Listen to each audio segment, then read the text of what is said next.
Russia নিয়ন্ত্রিত দোনেৎস্কে ইউক্রেনের drone হামলা, নিহত 2 নারী, ধ্বংস আবাসিক ভবন। কিয়েভের বিরুদ্ধে সংঘাত পেরিয়ে যাওয়ার অভিযোগ মস্কোর। গাজায় আবারও যুদ্ধের শঙ্কায় জিম্মির মরদেহ হস্তান্তর করল হামাস। ফিলিস্তিনের ভাইস প্রেসিডেন্টকে উত্তরসূরি হিসেবে দেখতে চান মাহমুদ আব্বাস। জাপানের নতুন প্রধানমন্ত্রীর সঙ্গে ট্রাম্পের বৈঠক, বাণিজ্য ও বিরল খনিজ চুক্তি সই, প্রতিরক্ষা ব্যয় বাড়াতে সানাই তাকাইচির প্রতি আহ্বান মার্কিন প্রেসিডেন্টের। এবং যুক্তরাজ্যের সঙ্গে সামরিক চুক্তি সই তুরস্কের। লন্ডন থেকে 20টি ইউরোফাইটার টাইফুন যুদ্ধ বিমান কিনবে আঙ্কারা। প্রায় 20,000 কর্মসংস্থান তৈরির আশা স্টারমারের।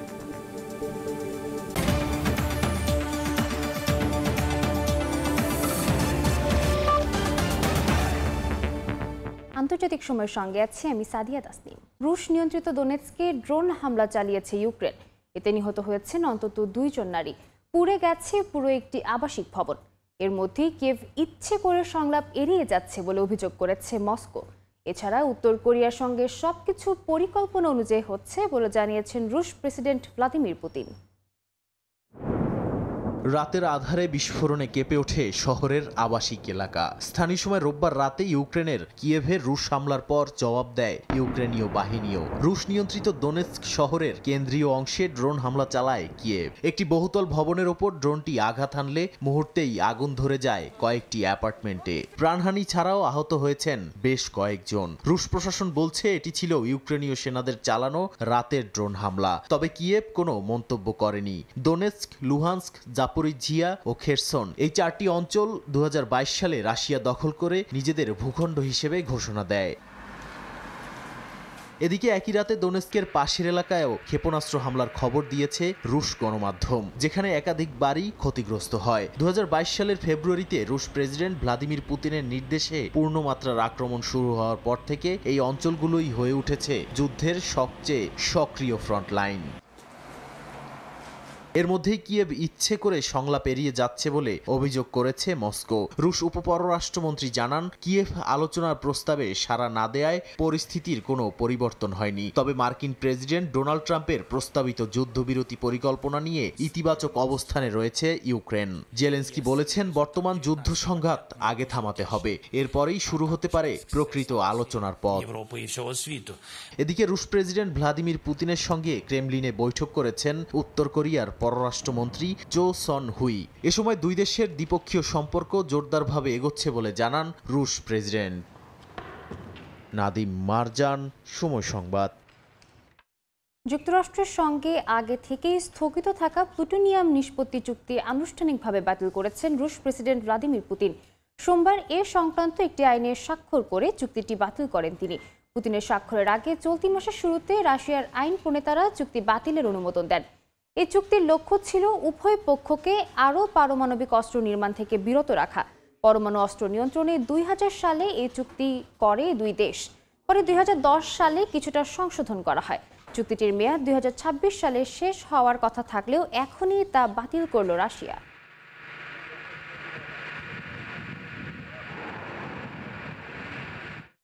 নর্ড স্ট্রিম পাইপলাইন বিস্ফোরণের অভিযোগে এক সন্দেহভাজন ইউক্রেনীয়কে জার্মানিতে পাঠানোর অনুমোদন দিয়েছে ইতালির আদালত।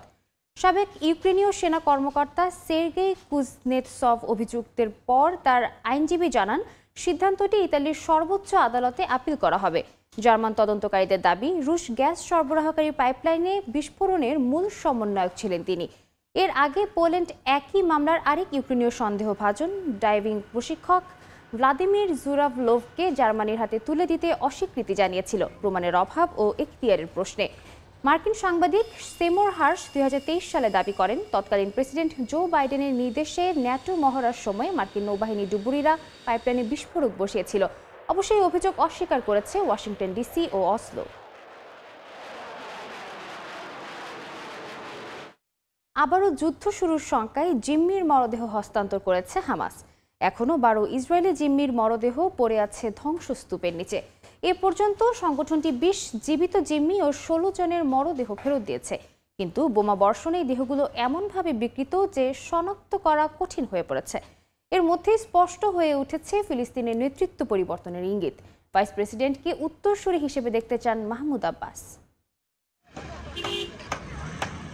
গাজায় যুদ্ধবিরতির মাঝেও উত্তেজনা থামছে না। বন্দি মুক্তি আর জিম্মিদের মরদেহ হস্তান্তর নিয়ে চলছে নাটকীয়তা। এর মধ্যে ইসরায়েলি সেনাপ্রধান হুঁশিয়ারি দেন, সব জিম্মির মরদেহ উদ্ধার না হলে যুদ্ধ থামবে না। এর মধ্যেই জিম্মির মরদেহ হস্তান্তর করেছে হামাস। এখনো 12 ইসরায়েলি জিম্মির মরদেহ পড়ে আছে ধ্বংসস্তূপের নিচে। এ পর্যন্ত সংগঠনটি 20 জন জীবিত জিম্মি ও 16 জনের দেহ ফেরত দিয়েছে। কিন্তু বোমাবর্ষণের দেহগুলো এমনভাবে বিকৃত হয়েছে যে শনাক্ত করা কঠিন হয়ে পড়েছে। এদিকে গাজার ভেতর বিপজ্জনক হয়ে উঠছে অবিস্ফোরিত বোমা। এমন এক বিস্ফোরণে আহত হয়েছে 2 ফিলিস্তিনি শিশু। অন্যদিকে ফিলিস্তিনের নেতৃত্ব পরিবর্তনের ইঙ্গিতও স্পষ্ট হচ্ছে।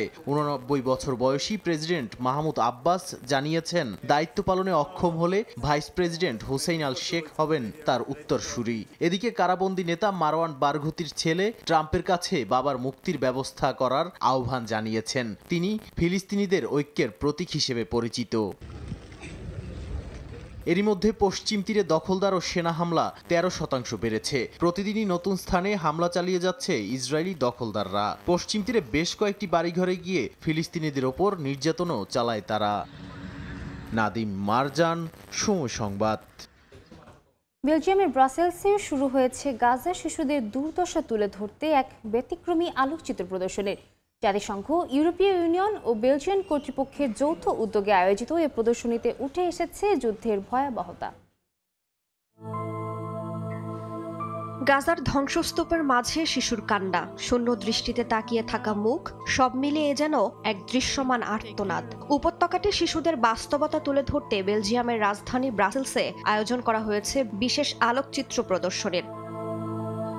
ফিলিস্তিনি আলোকচিত্রীরা যুদ্ধের ভেতর থেকেই ছবি পাঠিয়েছেন। তাদের তোলা ছবি নিয়েই এই আয়োজন, যার মূল বার্তা হলো যুদ্ধ কেড়ে নিচ্ছে শিশুদের ভবিষ্যৎ। ইউনিসেফ, ইউরোপীয় ইউনিয়ন ও বেলজিয়ান সরকারের যৌথ উদ্যোগে এই আয়োজন করা হয়েছে শহরের কেন্দ্রীয় হলে। প্রদর্শনীর দেয়ালে দেয়ালে ফুটে উঠেছে গাজার শিশুদের করুণ সব চিত্র। দর্শকদের কাছে যুদ্ধের ভয়াবহতা যেন জীবন্ত অভিজ্ঞতা হয়ে উঠেছে। সবকিছু ধ্বংস হয়ে গেছে, শিশু দাঁড়িয়ে আছে একা, কে তাকে দেখবে এখন?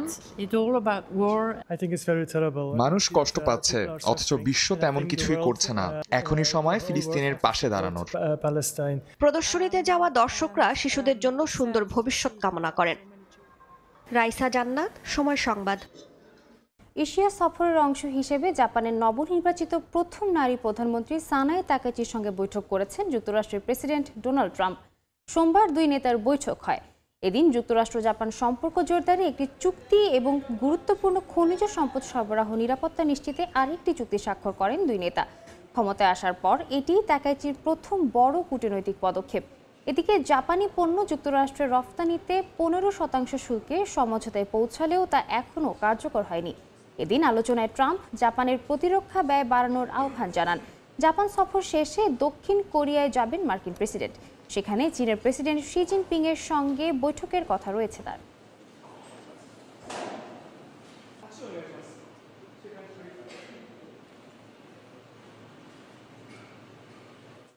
মার্কিন প্রেসিডেন্ট ডোনাল্ড ট্রাম্পের এশিয়া সফরকে ইন্দো প্যাসিফিক অঞ্চলে ভূরাজনৈতিক অস্থিরতা এবং কূটনৈতিক সমীকরণে গুরুত্বপূর্ণ হিসেবে দেখছেন বিশ্লেষকরা।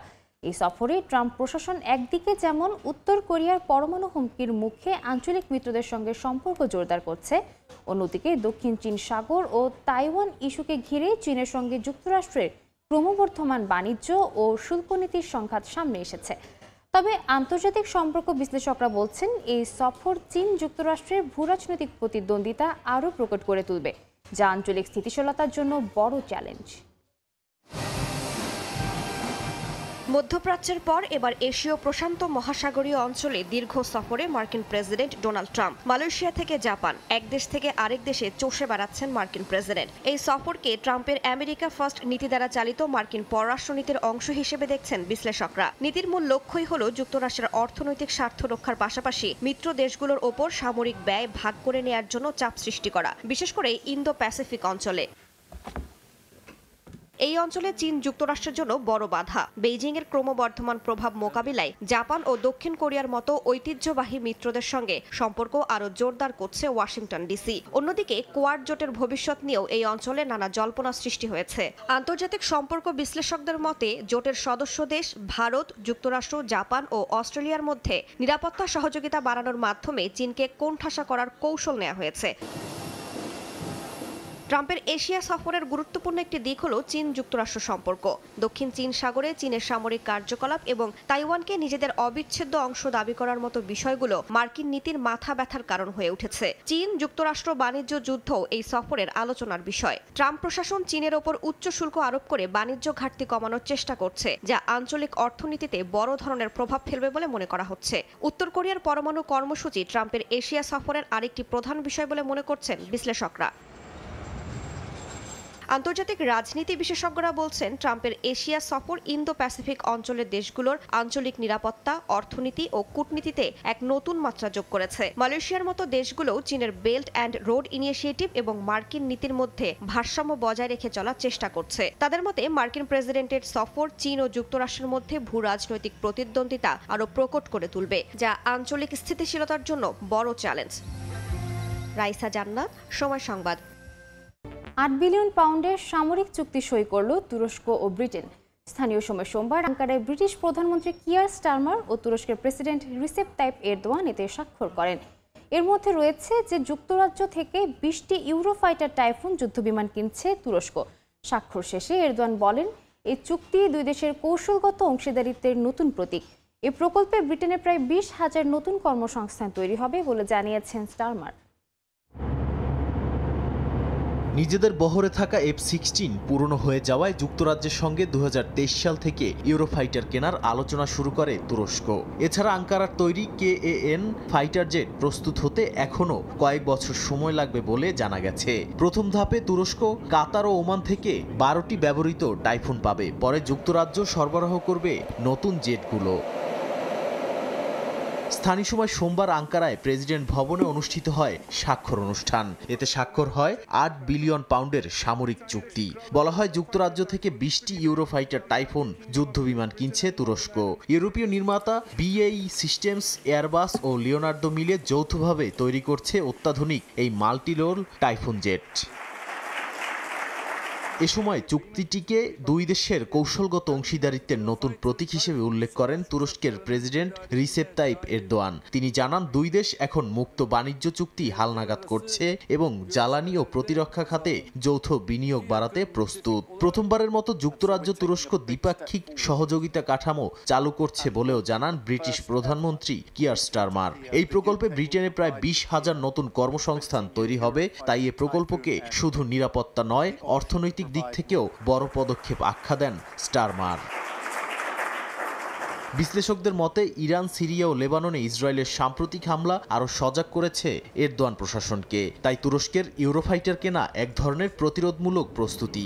একই সঙ্গে ন্যাটোর পূর্ব ফ্রন্টে তুরস্কের ভূমিকা আরও জোরদার হবে বলে মনে করছেন নিরাপত্তা বিশ্লেষকরা। নাদিম মারজান, সময় সংবাদ। যুক্তরাষ্ট্রের নিউ ইয়র্ক সিটির মেয়র নির্বাচন সামনে রেখে স্মরণকালে সবচেয়ে বড় শোডাউন করেছেন একমাত্র মুসলিম প্রার্থী জোহরান মামদানি। রোববারের নির্বাচনী সমাবেশে 20,000-এরও বেশি মানুষ অংশ নেন। সমাবেশে যোগ দেন বিপুল সংখ্যক বাংলাদেশি।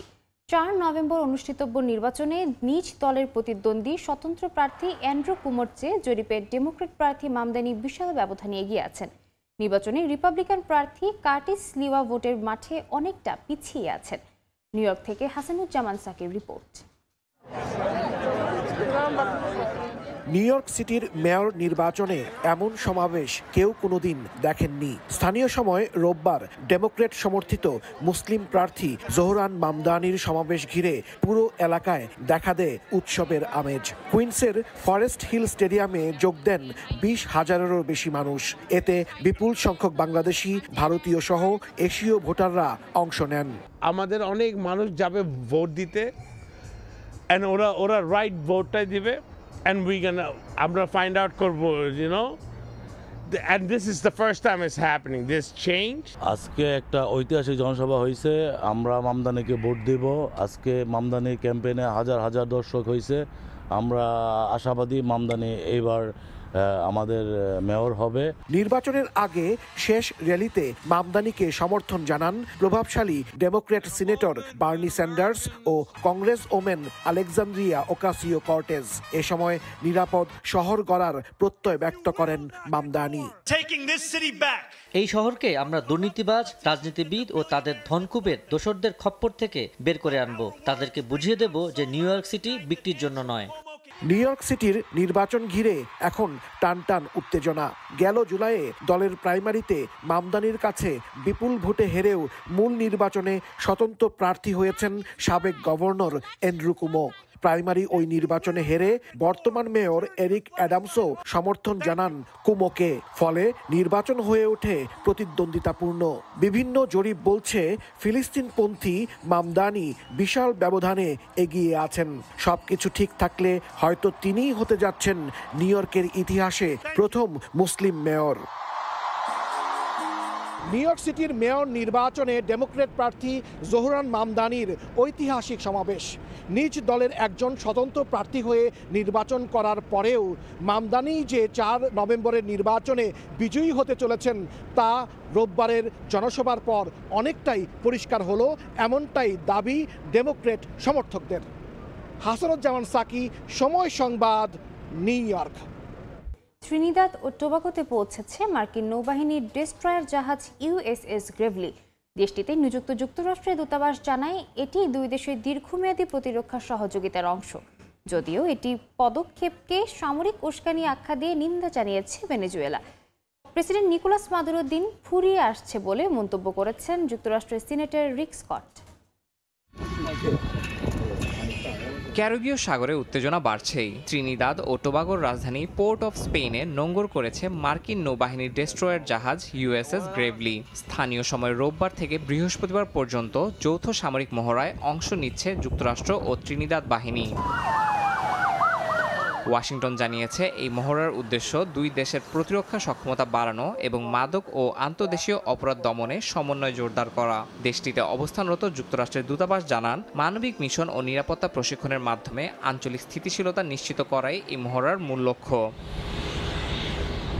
তবে মার্কিন যুদ্ধজাহাজের উপস্থিতিকে গুরুতর হুমকি ও উস্কানিমূলক বলে নিন্দা জানিয়েছে প্রতিবেশী দেশ ভেনেজুয়েলা। দেশটির পররাষ্ট্র মন্ত্রণালয়ের দাবি, এই মহড়া সিআইএ এর সমন্বয়ে পরিকল্পিত সামরিক প্ররোচনা, যার উদ্দেশ্য ভেনেজুয়েলার বিরুদ্ধে ফলস ফ্ল্যাগ বা মিথ্যা হামলার নাটক সাজানো। প্রেসিডেন্ট নিকোলাস মাদুরো আগে থেকে যুক্তরাষ্ট্রকে যুদ্ধ তৈরির চেষ্টার জন্য অভিযুক্ত করেছেন। বিবিসিকে দেওয়া এক সাক্ষাৎকারে দেশটির অ্যাটর্নি জেনারেল জানান, ভেনেজুয়েলা সরকারকে উৎখাত করতে চান মার্কিন president Donald Trump.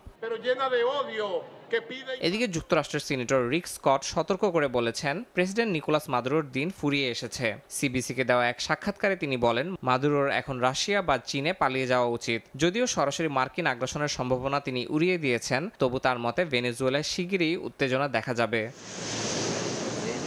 Yasin Mohammad Jisan, সময় সংবাদ।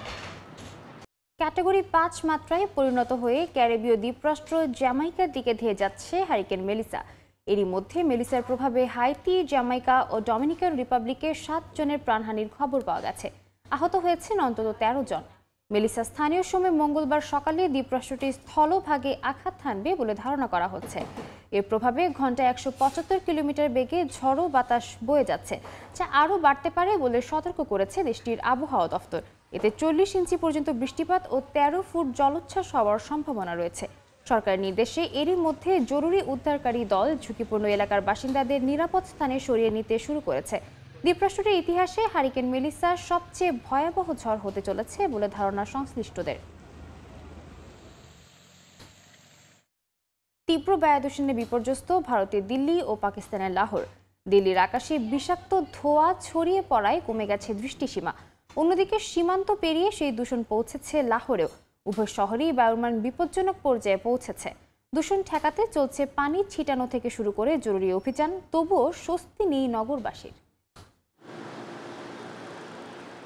ভোরের আলো ফুটলেই দিল্লির আকাশ যেন ধোঁয়া চাদরে ঢাকা। ড্রোনের চোখে দেখা যায় উঁচু ভবন, ব্যস্ত সড়ক, এমনকি বিখ্যাত ইন্ডিয়া গেট পর্যন্ত অর্ধেক লুকিয়ে আছে ধূসর কুয়াশায়। মানুষ হাঁটছে ঠিকই, কিন্তু প্রতিটি নিঃশ্বাসে যেন ফুসফুসে বিষ ঢুকিয়ে দিচ্ছে।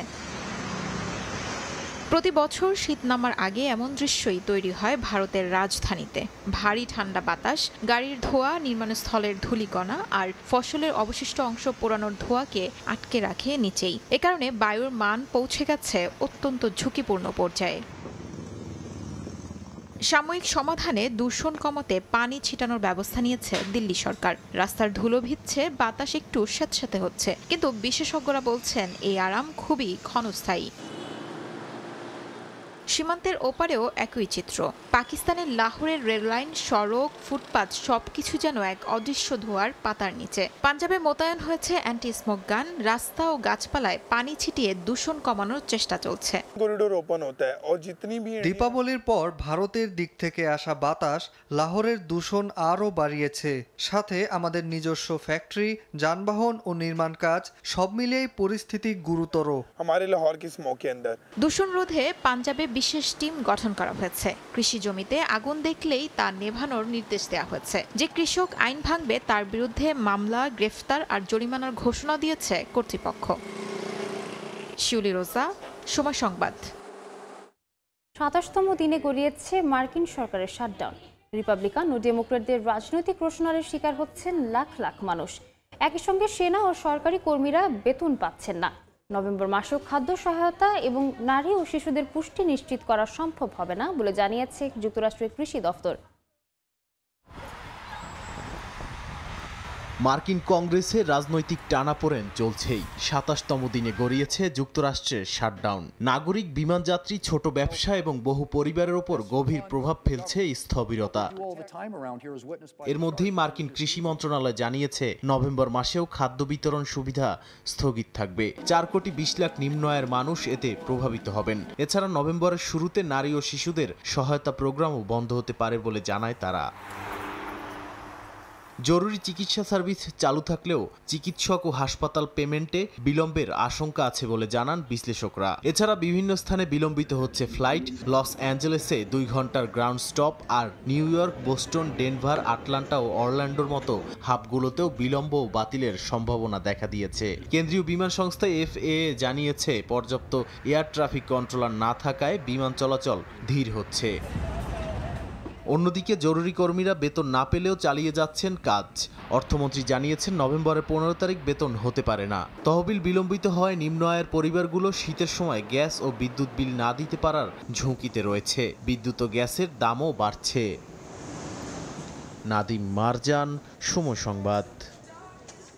তুরস্কের পশ্চিমাঞ্চলে ৬.১ মাত্রার ভূমিকম্প আঘাত হেনেছে। এতে ২২ জন আহত হয়েছেন। স্থানীয় সময় সোমবার রাত 11:15টার দিকে সিনদির্গি শহরে ভূকম্পন অনুভূত হয়।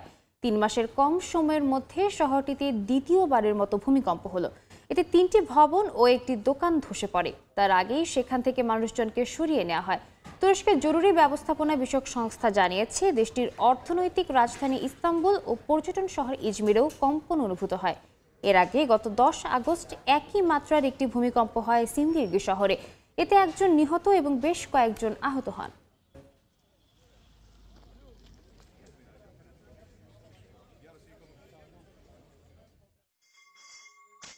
পশ্চিম আফ্রিকার দেশ মালির সব শিক্ষা প্রতিষ্ঠান সাময়িক বন্ধ ঘোষণা করেছে দেশটির সরকার। জ্বালানি অবরোধের কারণে দেশজুড়ে স্কুলগুলোর সাময়িকভাবে বন্ধ থাকবে বলে ঘোষণা দেয় মালি কর্তৃপক্ষ। গত ২ মাস ধরে সশস্ত্র গোষ্ঠীর অবরোধে জ্বালানি সরবরাহ ব্যাহত হওয়ায় এ পদক্ষেপ নিয়েছে দেশটি। এর প্রভাবে যানবাহন চলাচল প্রায় বন্ধ হয়ে যাচ্ছে। স্থানীয় সময় রোববার রাষ্ট্রীয় টেলিভিশনে প্রচারিত এক বক্তব্যে দেশটির শিক্ষামন্ত্রী জানান, শিক্ষার্থী ও শিক্ষকেরা জ্বালানি সংকটের কারণে ক্যাম্পাসে যেতে পারছেন না। এ সময় দেশটির সব শিক্ষা প্রতিষ্ঠান ২৭ অক্টোবর থেকে আগামী ৯ নভেম্বর পর্যন্ত বন্ধ থাকবে বলেও জানান তিনি। পরিস্থিতি স্বাভাবিক হলে ১০ নভেম্বর থেকে ক্লাস আবার চালু করার পরিকল্পনা রয়েছে।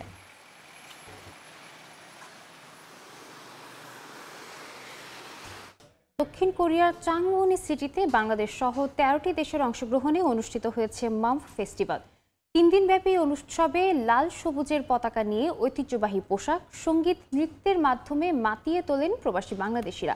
অভিবাসীদের আরিরাং বহু সাংস্কৃতিক এই উৎসবে বিভিন্ন দেশের সংস্কৃতি ও সঙ্গীতের সুরে মুখরিত হয়ে ওঠে পুরো এলাকা। দক্ষিণ কোরিয়ার চাংওন থেকে মোহাম্মদ হানিফের রিপোর্ট।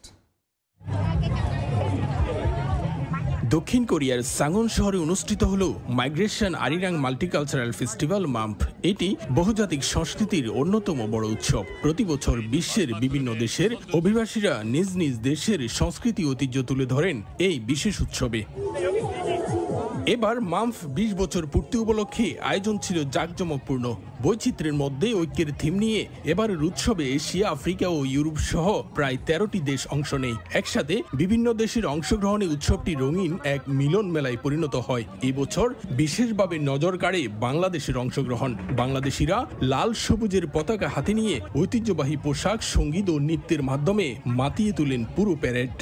আমরা কোরিয়াতে যারা বাঙালি প্রবাসী আছি সবাই আমরা অনেক এই দিনটার জন্য অপেক্ষা করি এবং আমরা অনেক এনজয় করি। এখানে এসে এই প্রোগ্রামটা এনজয় করতে পারে খুব ভালো লাগছে। মনে হচ্ছে যে নিজের দেশের মাটিতেই আছি।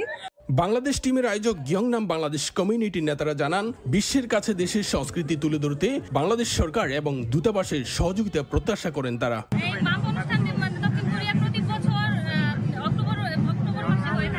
এখানে আমরা কোরিয়াতে এসে প্রথম সাংস্কৃতিক অনুষ্ঠানে আমরা অংশগ্রহণ করেছি। উৎসবটি 24 অক্টোবর থেকে শুরু হয়ে চলে 26 অক্টোবর পর্যন্ত।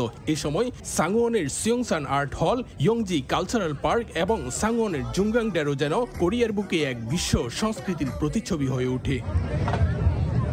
এই উৎসবের মাধ্যমে প্রবাসীরা যেমন বাংলাদেশের সংস্কৃতিকে তুলে ধরার চেষ্টা করছেন, ঠিক তেমনি কোরিয়ারাও বিশ্বের নানা সংস্কৃতি সম্পর্কে জানতে পারছেন। দক্ষিণ কোরিয়ার সাংওন মাম্প ফেস্টিভ্যাল থেকে মোহাম্মদ হানিফ, সময় সংবাদ। বিদেশি উদ্যোক্তাদের আকৃষ্ট করতে 1 দশক আগে চালু করা হয়েছিল জাপানের বিজনেস ম্যানেজার ভিসা। তবে সাম্প্রতিক বছরগুলোতে নানা অপব্যবহারের অভিযোগে সেই নিয়ম কঠোর করছে সরকার। অক্টোবর থেকে চালু হচ্ছে নতুন নীতিমালা, যেখানে বাড়ছে মূলধন, যোগ্যতা আর অভিজ্ঞতার শর্ত। জাপান থেকে শাকিল মাহমুদের রিপোর্টে বিস্তারিত। জাপানে বিদেশি উদ্যোক্তাদের জন্য চালু হওয়া বিজনেস ম্যানেজার ভিসা এখন নতুন নিয়ম অনুযায়ী এখন থেকে এই ভিসার জন্য আবেদনকারীদের দেখাতে হবে অন্তত 3 কোটি ইয়েন মূলধন, যা আগের তুলনায় প্রায় 6 গুণ বেশি। আগে এই সীমা ছিল মাত্র 50 লাখ ইয়েন বা $33,000। এছাড়া আবেদনকারীর কোম্পানিতে অন্তত একজন পূর্ণকালীন জাপানি কর্মী রাখতে হবে। সেই সঙ্গে উদ্যোক্তার থাকতে হবে অন্তত 3 বছরের ব্যবসা পরিচালনার অভিজ্ঞতা অথবা মাস্টার্স ডিগ্রি। আগে ছিল হচ্ছে আপনি সহজেই বিজনেস ভিসায় যাওয়া যেত, কিন্তু এখন যে নতুন আইন হচ্ছে সেই নতুন আইন অনুযায়ী আরো কঠোর থেকে কঠোর হচ্ছে। বর্তমানে জাপানের বিনিয়োগের শর্তগুলো একটু কঠিন হয়ে দাঁড়িয়েছে, যেখানে 500 মান থেকে এটা পরিবর্তন করে 3 কোটি প্রায় 3000 মান করা হয়েছে, যা আমার মতো শিক্ষার্থীর জন্য এটা কঠিন হয়ে দাঁড়িয়েছে। সরকারি কর্মকর্তাদের মতে আগের সহজ শর্তের কারণে অনেক বিদেশি ভুয়া বা নামমাত্র কোম্পানি দেখিয়ে এই ভিসার সুযোগ নিচ্ছিলেন। ফলে প্রকৃত ব্যবসায়ীদের পাশাপাশি জাপানে বসবাসের উদ্দেশ্যে অনেকে এই সুবিধা ব্যবহার করছিলেন। বিশ্লেষকরা বলছেন, চীনের সামাজিক নিয়ন্ত্রণ ও কঠোর বিধিনিষেধের কারণে অনেক উদ্যোক্তা জাপানের নতুন সুযোগ খুঁজছিলেন, কিন্তু নতুন নীতিতে বিনিয়োগ ও অভিজ্ঞতার বাধ্যবাধকতা বাড়ায় অনেকেই এই নতুন শর্ত পূরণে হিমশিম খাচ্ছেন। তবে বিশেষজ্ঞদের একাংশের মতে এ পদক্ষেপ জাপানের উদ্যোক্তা ভিসা ব্যবস্থা, শৃঙ্খলা ও পেশাগত মান বাড়াবে। সরকার জানিয়েছে, নীতির মূল লক্ষ্য বিদেশি উদ্যোক্তাদের নিরুৎসাহিত করা নয়, বরং প্রকৃত বিনিয়োগকারীদের জন্য আরও টেকসই ও স্বচ্ছ পরিবেশ নিশ্চিত করা। প্রয়োজনে নতুন নিয়ম পরবর্তীতে পর্যালোচনা করা হবে বলেও জানিয়েছেন তারা। টাকা বাড়ানোর বিষয় নিয়ে বিভিন্ন মহলে সমালোচনা থাকলেও কর্তৃপক্ষ দাবি করছে এই পদ্ধতি জাপানের ব্যবসায়িক পরিবেশকে দৃঢ়ভাবে স্থিতিশীল ও নিরাপদ করবে। মোহাম্মদ শাকিল মাহমুদ, সময় সংবাদ, জাপান।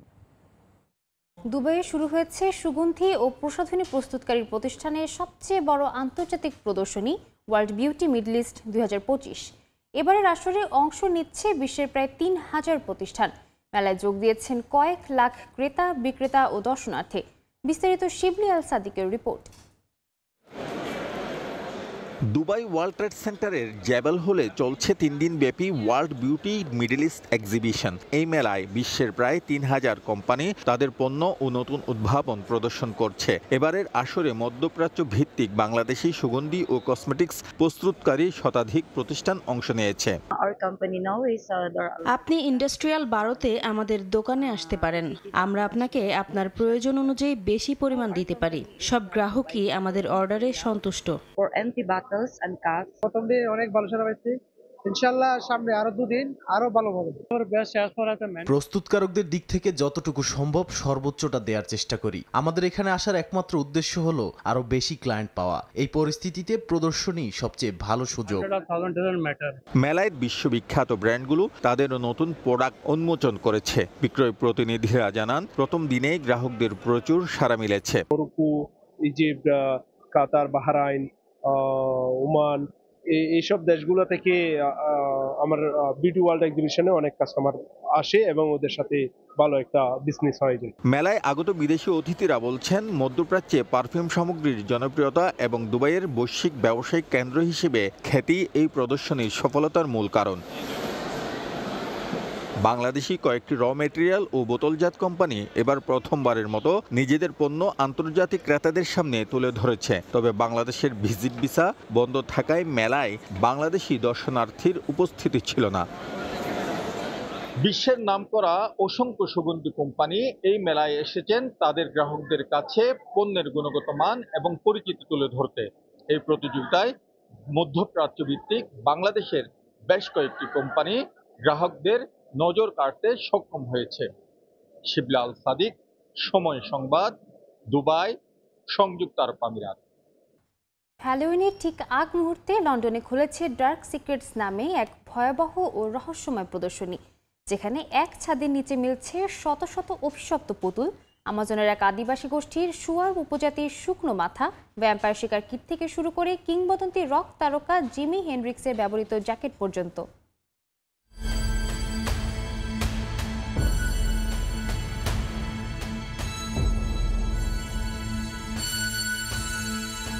অন্ধকারে সাজানো ঘর, কাচের বাক্সে বন্দি শত শত পুতুল। লন্ডনের ডার্ক সিক্রেটস এমনই এক ভয়াবহ। ইউরোপের সবচেয়ে বড় অভিশপ্ত পুতুল সংগ্রহ সাধারণ দর্শকদের জন্য এখন উন্মুক্ত। লন্ডনে শুরু হয়েছে এই ডার্ক সিক্রেটস নামে অন্ধকার রহস্য আর অতিপ্রাকৃত ইতিহাসের এক রহস্যময় প্রদর্শনী। 27টি কক্ষে রাখা হয়েছে 1000-এরও বেশি নিদর্শন, যার মধ্যে রয়েছে ইউরোপের বৃহত্তম অভিশপ্ত পুতুলের সংগ্রহ। ইতালির তুরিন শহর থেকে আনা কিছু পুতুলকে ঘিরে আছে অলৌকিক ঘটনার গুজবও। স্থানীয়দের বিশ্বাস অভিশপ্ত বস্তু মানে এমন কিছু যার সংস্পর্শে আসলে তার উপর নেতিবাচক প্রভাব ফেলে। প্রদর্শনীতে রয়েছে এমন বহু পুতুল যেগুলোকে অভিশপ্ত বলে বিশ্বাস করা হয়। কাচের বাক্সে সাজানো এই পুতুলগুলোর পাশে দেখা যায় আমাজনের এক আদিবাসী গোষ্ঠী শুয়ার উপজাতির শুকনো মাথা, যা একসময় যুদ্ধলব্ধ ট্রফি হিসেবে সংরক্ষিত হতো। আমি বিজ্ঞানী হিসেবে এই প্রদর্শনীর ধর্মীয় বা রহস্যময় দিক নয়, বরং এসব বস্তুর সাংস্কৃতিক ও সামাজিক অর্থ ব্যাখ্যা করার চেষ্টা করেছি। সেখানে দেখা যায় পেপারস ঘোস্ট নামের এক বিভ্রম কৌশল, যেখানে আলো আর কাচের প্রতিফলনে তৈরি হয় আত্মার মতো দৃশ্য। মার্কিন গিটারিস্ট জিমি হেনরিক্সের ব্যবহৃত জ্যাকেটটি ছিল সবচেয়ে নজরকাড়া প্রদর্শনী। হ্যালোউইন মূলত একটি পৌত্তলিক ধর্মীয় উৎসব ছিল, যা পরবর্তীতে খ্রিস্টান প্রভাবে বদলে এখন বাণিজ্যিক উৎসবে পরিণত হয়েছে। হ্যালোউইনের আগে আয়োজিত এই প্রদর্শনী ভয়, কুসংস্কার আর বিশ্বাসের সীমারেখা মুছে দিয়ে এক বাড়তি কৌতূহল ও আনন্দ যোগ করেছে দর্শনার্থীদের মাঝে। ইয়াসমিন অনন্যা, সময় সংবাদ। দক্ষিণ আফ্রিকার কেপটাউনে অনুষ্ঠিত হয়েছে আন্তর্জাতিক ঘুড়ি উৎসব। কারেজ টু ফ্লাই থিমে আয়োজিত এই উৎসবে অংশ নেয় বিভিন্ন দেশের ঘুড়ি প্রেমীরা। মানসিক স্বাস্থ্য নিয়ে সচেতনতা বৃদ্ধি এবারের আয়োজনের মূল উদ্দেশ্য। কেপটাউনের আকাশে উঠতে দেখা যাচ্ছে তিমি, পান্ডা, স্কুইডের মতো নানা প্রাণী। অদ্ভুত শোনালেও এটাই সত্যি। দক্ষিণ আফ্রিকার কেপটাউনে আয়োজিত ঘুড়ি উৎসবে দেখা মিলছে বিভিন্ন প্রাণীর আকৃতির রং বেরঙের বিশালাকার সব ঘুড়ির। মানসিক স্বাস্থ্য বিষয়ে সচেতনতা সৃষ্টির উদ্দেশ্যে ইয়াংসফিল্ড সামরিক ঘাঁটিতে এই আয়োজন করা হয়। কেপ মেন্টাল হেলথের আয়োজনে অনুষ্ঠিত এই আন্তর্জাতিক ঘুড়ি উৎসবের এবারের থিম ছিল কারেজ টু ফ্লাই, অর্থাৎ ওড়ার সাহস। আয়োজকদের মতে মানসিক অসুস্থতা নিয়ে বেঁচে থাকার সাহসই এবছরের আসল বার্তা। 31তম বছরে পদার্পণ করা উৎসবটি শুধু বিনোদন নয়, বরং মানসিক স্বাস্থ্য সচেতনতার প্রতীক। আয়োজন থেকে পাওয়া অর্থে সংস্থাটি প্রতি বছর প্রায় 70,000 মানুষকে এ বিষয়ে পরামর্শ, পুনর্বাসন ও শিক্ষা সহায়তা দিয়ে থাকে। আমরা দুর্যোগপূর্ণ এক সময়ে বাস করছি, যা আমাদের মানসিক স্বাস্থ্যের উপর প্রভাব ফেলছে। এজন্য আমাদের এই আয়োজন, যাতে আকাশে উঠতে থাকা ঘুড়িগুলো দেখে আমাদের মনে শান্তি আসে। অক্টোবর মাস বিশ্ব মানসিক স্বাস্থ্য সচেতনতার মাস। এবছর বিশ্বজুড়ে আলোচনায় রয়েছে দুর্যোগকালীন পরিস্থিতিতে মানসিক সেবা পাওয়ার সুযোগ। দক্ষিণ আফ্রিকায় গুরুত্ব পাচ্ছে সহিংসতা ও ট্রমা থেকে সৃষ্ট মানসিক চাপের বিষয়টি।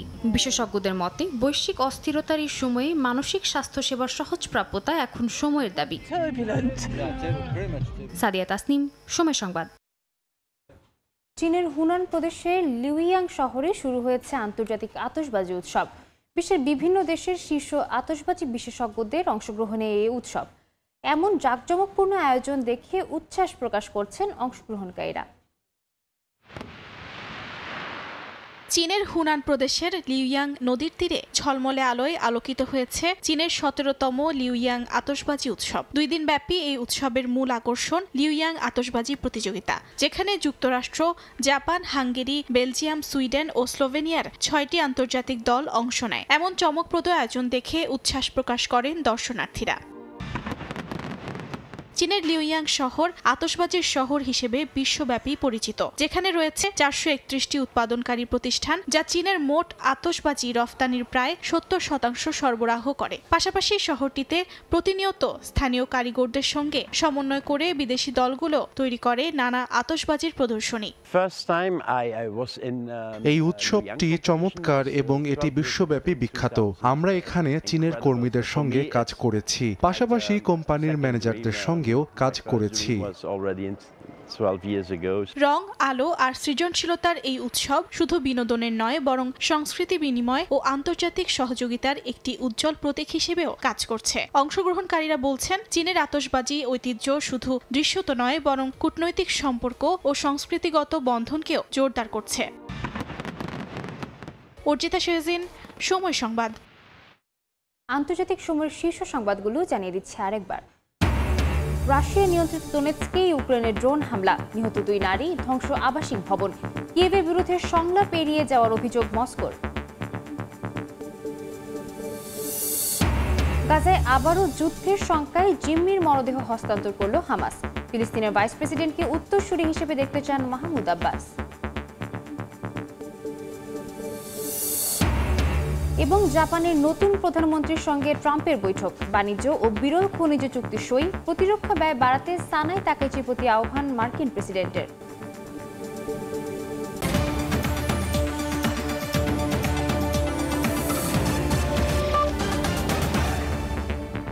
এ ছিল আন্তর্জাতিক সময়ে। এরপর ফিরছি সকাল 10টার সময় সংবাদ নিয়ে। সঙ্গে থাকুন সময়।